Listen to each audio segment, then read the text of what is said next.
Human muscle system, shoulder muscles, joints and movements. Complete shoulder anatomy explained. Hello everyone, and welcome to our anatomy lesson. In today's video, we are going to explore one of the most mobile and complex parts of the human body, the shoulder. The shoulder allows us to lift, push, pull, throw, carry, and rotate our arms in almost every direction. This incredible range of motion is possible because of a combination of bones, joints, muscles, ligaments, and tendons working together. Let's begin with the basic anatomy of the shoulder. The shoulder is made up of three major bones. The first is the clavicle, also known as the collarbone. It connects the arm to the chest and helps keep the shoulder stable. The second is the scapula, or shoulder blade, a flat triangular bone that provides attachment points for many muscles. The third is the humerus, which is the upper arm bone. The rounded head of the humerus fits into a shallow socket on the scapula, forming the main shoulder joint. Now let's understand the joints of the shoulder. The most important joint is the glenohumeral joint. It is a ball and socket joint formed by the head of the humerus and the glenoid cavity of the scapula. This joint provides the widest range of motion in the human body. The acromioclavicular joint, or AC joint, connects the clavicle to the acromion of the scapula. It allows small but important movements that help position the shoulder during arm motion. The sternoclavicular joint connects the clavicle to the sternum, or breastbone. This is the only direct bony connection between the upper limb and the skeleton of the trunk. Another important functional joint is the scapulothoracic articulation.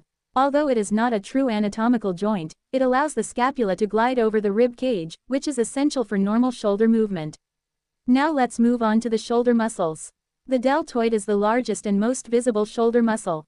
It has three parts: the anterior, middle, and posterior fibers. The anterior fibers help flex and rotate the arm inward.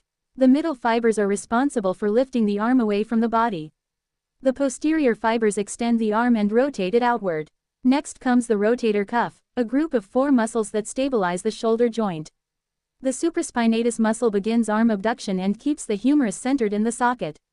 The infraspinatus muscle rotates the arm outward and contributes to shoulder stability. The teres minor also performs external rotation and supports the joint. The subscapularis is located on the front of the scapula and rotates the arm inward while helping stabilize the shoulder. Together, these four muscles form a protective cuff around the shoulder joint, making precise and controlled movements possible. Several other muscles assist shoulder function. The trapezius moves and stabilizes the scapula during lifting and overhead activities. The serratus anterior pulls the scapula forward and keeps it firmly against the rib cage. Weakness of this muscle can lead to winging of the scapula. The rhomboid major and rhomboid minor retract the scapula toward the spine. The levator scapulae elevates the shoulder blade. The pectoralis major helps flex, adduct, and internally rotate the arm.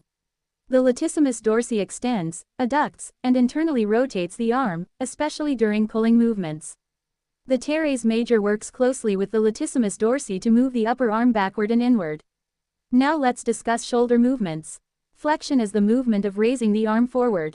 Extension moves the arm backward. Abduction lifts the arm away from the side of the body. Adduction brings the arm back toward the body. Internal rotation turns the arm inward. External rotation turns the arm outward. Circumduction is a circular movement that combines flexion, extension, abduction, and adduction. These movements allow us to perform everyday tasks such as combing our hair, reaching for objects, lifting weights, throwing a ball, and swimming. Shoulder stability depends not only on muscles but also on ligaments and tendons. The glenoid labrum is a ring of cartilage that deepens the shoulder socket and improves stability. The shoulder ligaments help prevent excessive movement and protect the joint from injury. Tendons connect muscles to bones and transfer the force needed for movement. The rotator cuff tendons are especially important because they keep the head of the humerus securely positioned during arm motion. Let's look at some common shoulder injuries. A rotator cuff tear is one of the most common shoulder problems.